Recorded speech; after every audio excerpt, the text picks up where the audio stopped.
नमस्कार दोस्तों, कैसे हैं आप लोग। Welcome back to my channel रूबक हेल्थ फिटनेस।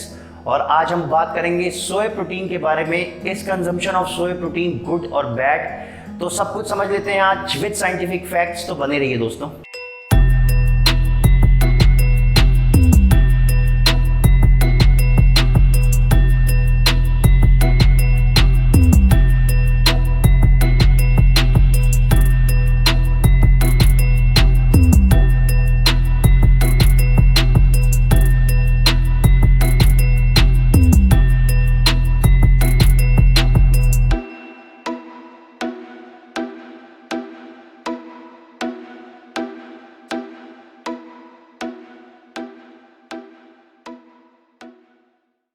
हम बात कर रहे हैं सोया प्रोटीन की, जो कि सोयाबीन से एक्सट्रैक्ट होता है। और ये प्लांट है जो लेग्यूम्स की फैमिली को बिलोंग करता है। और ये वही सेम फैमिली है जिसको छोले चने राजमा बिलोंग करते हैं। और इसमें किसी भी तरह का कोलेस्ट्रॉल नहीं पाया जाता, किसी भी तरह का सैचुरेटेड फैट नहीं पाया जाता।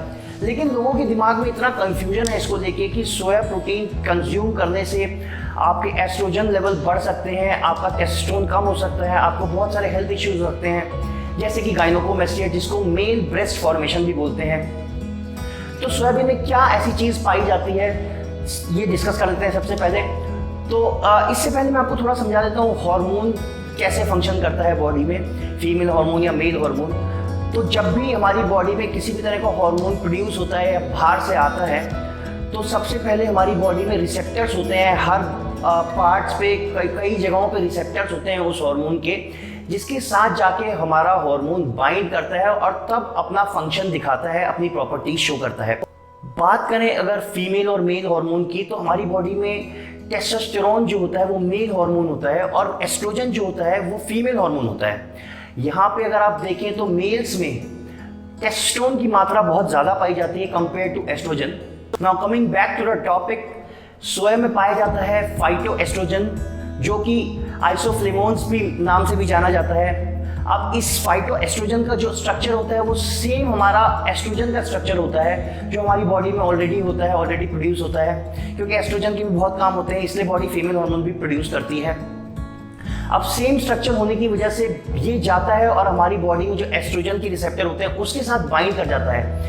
अब यहाँ पे बहुत इंपॉर्टेंट बात है दोस्तों, जब फाइटोएस्ट्रोजन बाइंड करता है हमारी बॉडी के एस्ट्रोजन रिसेप्टर्स के साथ, तो ये बहुत वीकली बाइंड करता है। जबकि जब हमारी बॉडी जो नॉर्मल एस्ट्रोजन होता है, जो बॉडी से ही प्रोड्यूस होता है, उसके साथ जब हमारी बॉडी का रिसेप्टर बाइंड करता है उस एस्ट्रोजन के साथ, तो वो बहुत स्ट्रॉन्ग बाउंड होता है और वो बहुत फीमेल कैरेक्टरिस्टिक्स प्रॉपर्टीज दिखा सकता है। लेकिन जब फाइटोएस्ट्रोजन वहाँ पे उससे बाइंड होता है तो ये बहुत ही वीकली बाइंड होता है और ये उतना बायोलॉजिकली एक्टिव नहीं होता कि ये आपकी बॉडी के अंदर फीमेल कैरेक्टरिस्टिक्स दे दे, आपको गायनोकोमेस्टिया करवा जाए।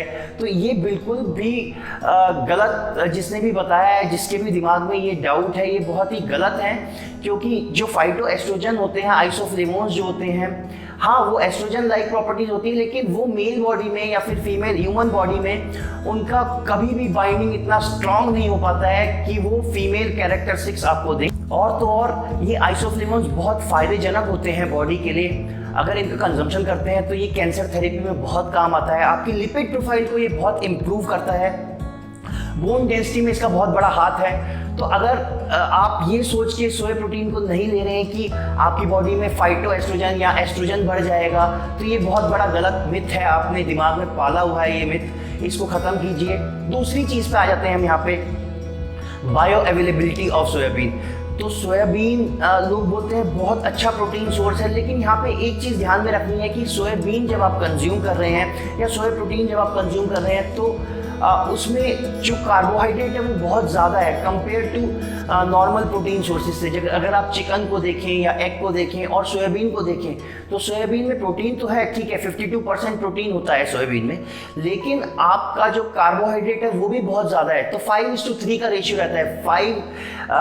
5:3 मतलब प्रोटीन इस टू कार्बोहाइड्रेट का जो इसका रेशियो है वो 5:3 है। बात करें इसकी प्रोफाइल के बारे में, तो इसमें पाए जाते हैं 20 के 20 essential and non essential amino acids, और उसके साथ इसमें पाए जाते हैं कुछ ऐसे एंटी न्यूट्रिएंट्स जिनको ज़्यादा मात्रा में अगर आप लेते हैं तो आपको बहुत फ़ायदा नहीं होने वाला है।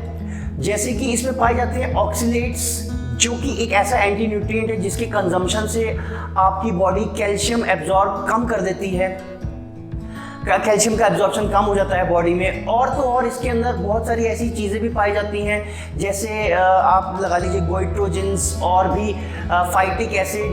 तो ये सब ऐसे एंटी न्यूट्रिएंट्स हैं जो कि बॉडी में न्यूट्रिएंट्स की एब्जॉर्प्शन को कम करते हैं। तो मेरी राय यही रहेगी कि soya protein is absolutely safe, but if you take it in moderation. आपको ऐसे नहीं कि अपना पूरा प्रोटीन रिक्वायरमेंट सोया से ही पूरा करना है, ऐसा बिल्कुल आपके दिमाग में नहीं होना चाहिए। If you are taking any kind of protein, आप हाई प्रोटीन डाइट पे जाते हैं, तो try to consume all kinds of protein sources. आप एकदम ही प्रोटीन को एक ही चीज़ पे लिमिट मत कीजिए कि आपको सिर्फ सोया से प्रोटीन लेना है। तो ये थी मेरी इन्फॉर्मेशन थोड़ी बहुत सोया के ऊपर, सोया प्रोटीन के ऊपर। तो कंक्लूजन इसका यही निकल के आता है कि soya protein is good, is healthy, it's not at all bad for you, but आप सारा का सारा अपना प्रोटीन रिक्वायरमेंट सोया प्रोटीन से कंज्यूम नहीं कर सकते हैं। आप मॉडरेशन में इसको लीजिए, थोड़ा सा इज ऑलवेज गुड। ज़्यादा, बहुत ज़्यादा पूरे दिन सोया प्रोटीन खा के सालों साल सोया डाइट पे आप नहीं रह सकते हैं। थोड़ा बहुत अपनी डाइट में इंक्लूड कीजिए सोया। तो ये थी हमारी इन्फॉर्मेशन सोया प्रोटीन के ऊपर। आशा करता हूँ आपको मेरी वीडियो पसंद आ रही है, और अगर आपको मेरी वीडियो पसंद आ रही है तो लाइक, शेयर एंड जो नए हैं वो सब्सक्राइब करना मत भूलिए, और बेल आइकन को तो दबाना बिल्कुल ही मत भूलिएगा। थैंक यू सो मच दोस्तों, फिर मिलेंगे एक नई वीडियो के साथ।